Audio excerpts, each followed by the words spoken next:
Good morning, first graders. So today in science, we're going to continue learning about plants and make observations. You are going to watch a short video going back over the plant's life cycle, and then we're going to make observations of our plants and then talk about what stage we think they are in right now. We're going to see if they need some water also. And then I thought it would be cool. We've been focusing on plants in their life cycle, but Miss Taylor has a book of a special insect that we will read what their life cycle is like. Okay, so you are going to watch a video on the plant's life cycle, and then we will come back and make observations. Okay, bye first graders. Make sure when you come back you have your science journal. Let Miss Taylor get hers out. You have your science journal and then a pen or a pencil to write with, okay? Alrighty.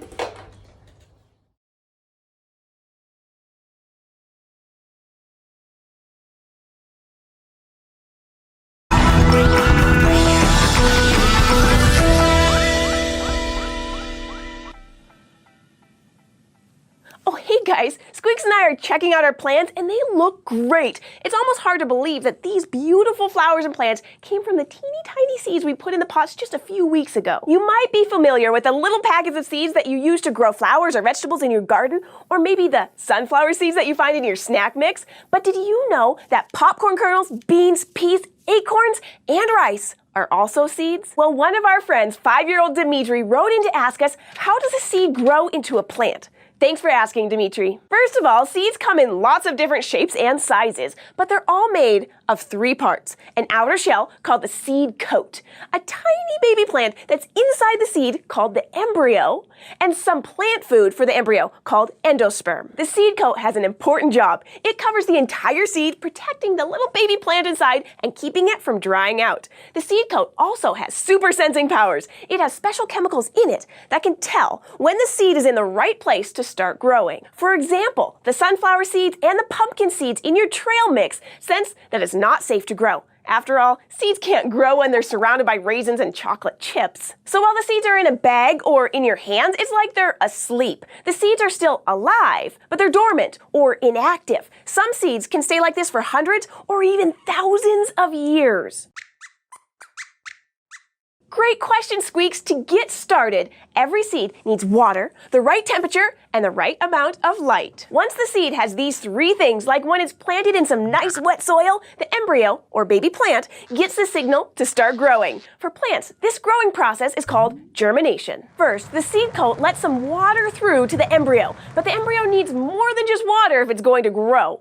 Good thing, there's a whole bunch of plant food right there inside the seed. Until the plant can make its own food from sunlight, which it will need leaves to do, it relies on the endosperm for energy. It's like the little baby plant has its own backpack of snacks. So the embryo keeps growing and taking in more water until the seed coat cracks open and the embryo kicks out a kind of a foot. But not at all like my foot. The first part of the plant to come out of the seed is the root. The root always grows downward, no matter what way the seed is planted. A seed can actually tell which way is up and which way is down. So the root pushes down deeper and deeper into the soil, looking for more water and minerals to feed the baby plant. Once the plant is all grown up, those deep roots will have another job. They'll help keep the plant from falling over or blowing away in the wind. But soon after the first baby root finds its way into the dirt, another part of the seed pops out, this time in the opposite direction. A shoot, which has the stem of the plant and a few leaves, pushes its way up towards the sunlight. Once the shoot breaks through the soil to the open air above, we say that it's sprouted.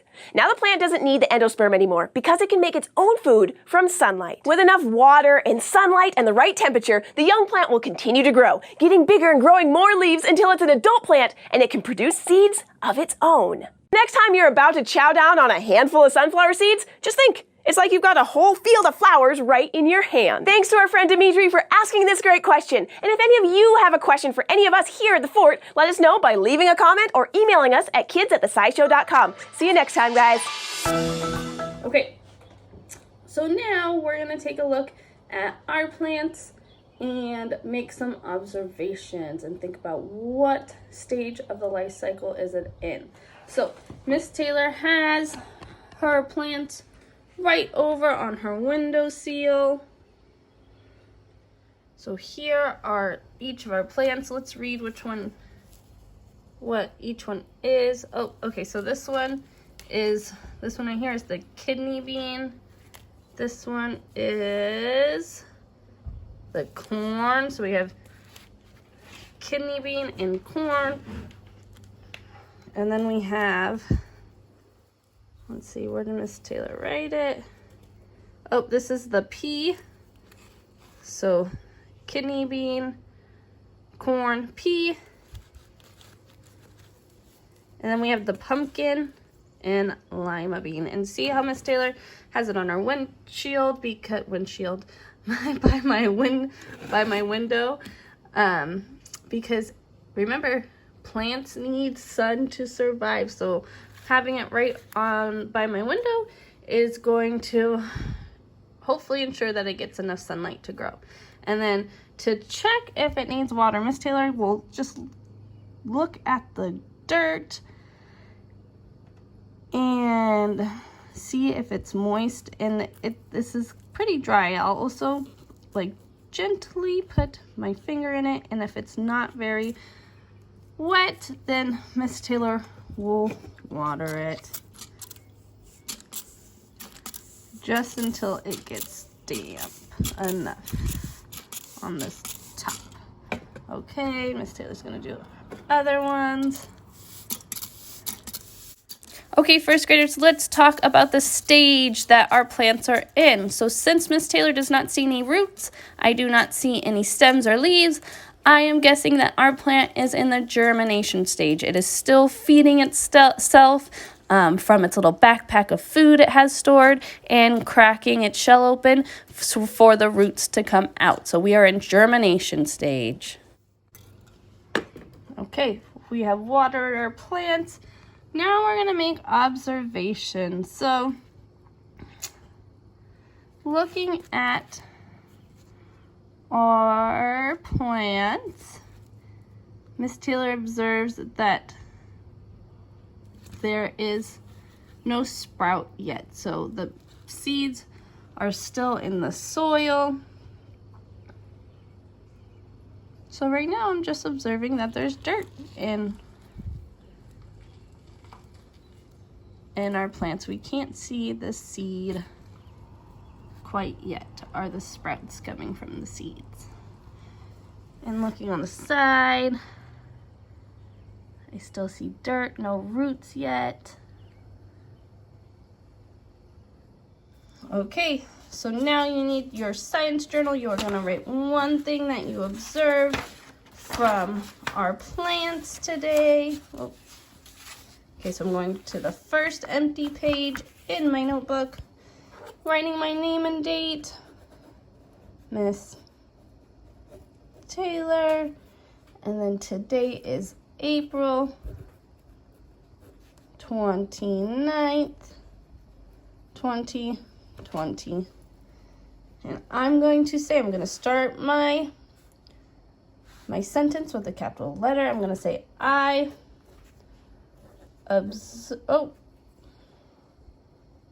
Miss Taylor actually messed up. Look at, I capitalized this letter. That is not right. Miss Taylor's just going to cross it out. And I'm going to fix it. So I observed that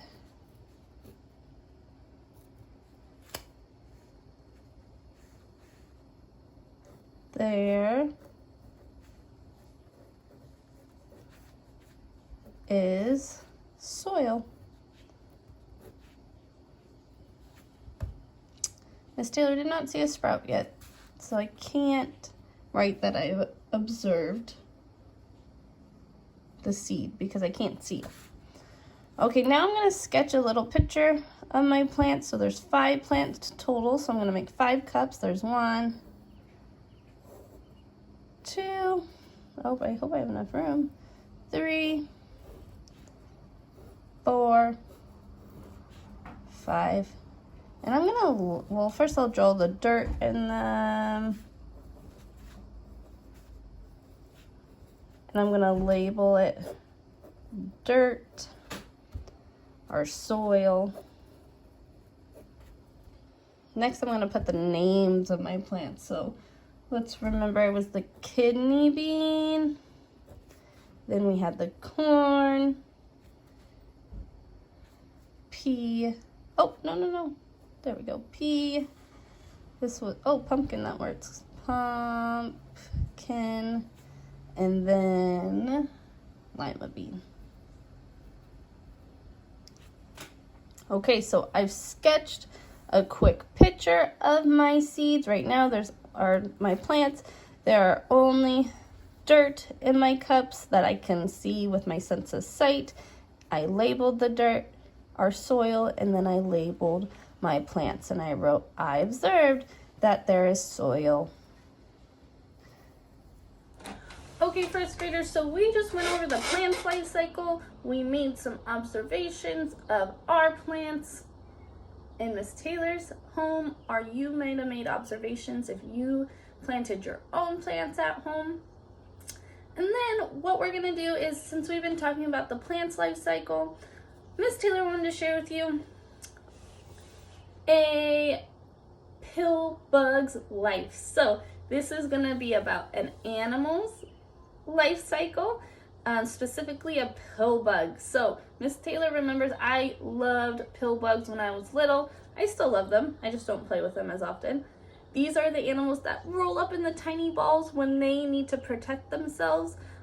I used to call them, and my cousin and I used to call them, roly-poly-olies, because they could roll once they got into these little balls, and we thought they were just the coolest thing. So Miss Taylor's gonna read this book to you about a pill bug's life. I want you to, just like we're practicing and reading, think about something that you've learned or that was surprising to you, and then you are gonna write that in your science journal and share it with Miss Taylor, okay? So a pill bug's life. And this is written and illustrated by John Heimelman.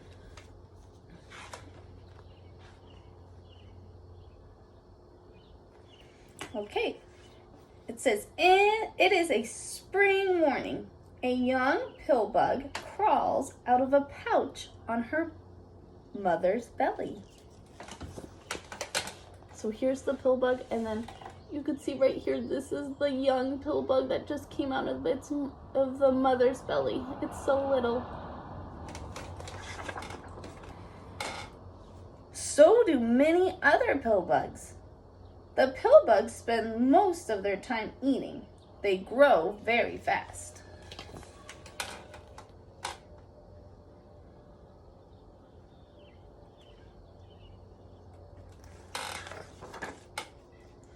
Soon, the pill bug is too big for her skin.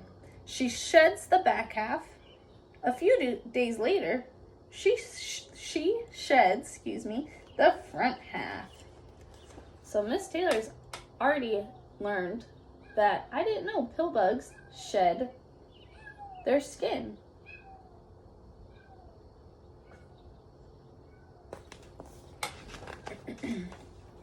Her old skin makes a healthy meal.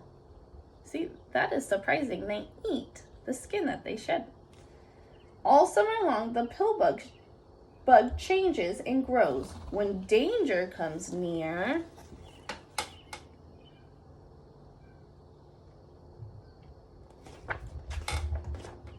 the pill bug rolls into a tight ball. The hungry harvestman moves on. So the harvestman is this type of spider that's up in this corner.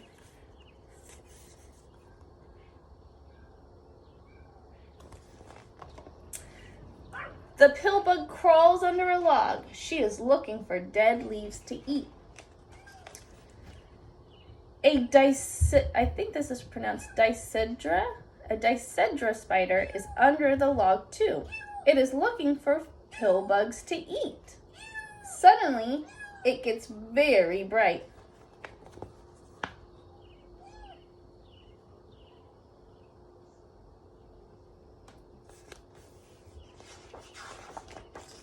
A child lifts the pill bug off the ground. while making a text-to-self connection, because Miss Taylor did this a lot when she was a kid, and rolls her around and around. That's exactly what Miss Taylor did.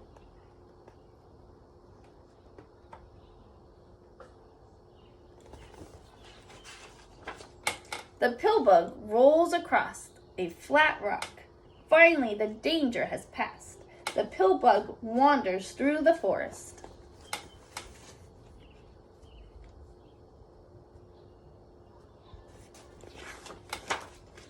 She finds a large dead log. It is a good place to roll up and sleep through the winter.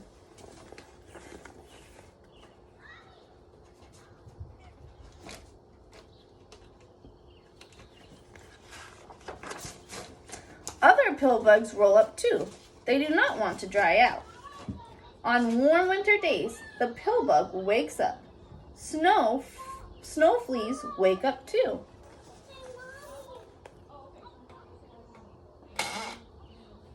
Hi, Mommy.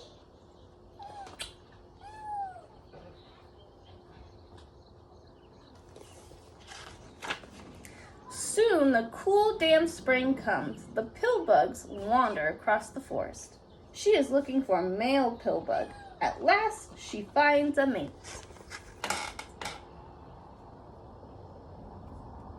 So here's the female and male pill bug.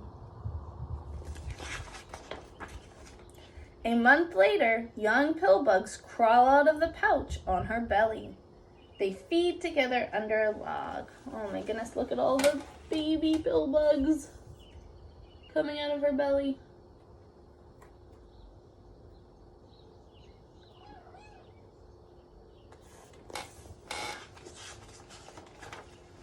For the next 3 years, the pill bug hides out in cool, dark places. She eats dead leaves.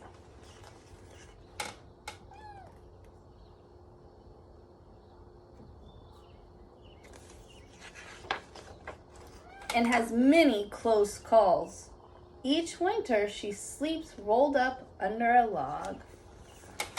So the close call is almost getting stepped on. Oh my goodness.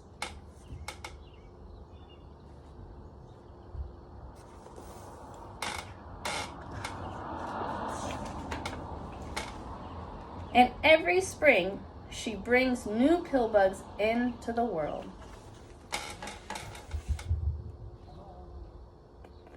And then look at here, first graders, here's words to know. Here's a glossary for words that we might not have known in the text. So this is a nonfiction text about a pill bug's life. Okay, now you are going to take the page you just wrote on, and from our text, you're going to write one thing you learned about a pill bug's life. So Miss Taylor's going to come down a line. I'm going to start with a capital sentence. I'm going to say, I learned that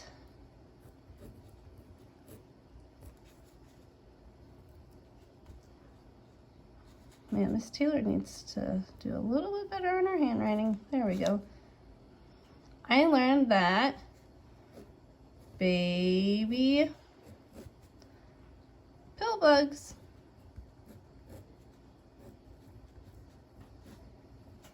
come out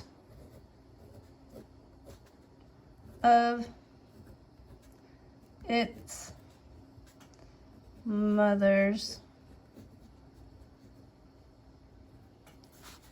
apostrophe. So we put an apostrophe S at the end if she owns it. So since it's the mother's belly, it's her belly, then you put a apostrophe before the S.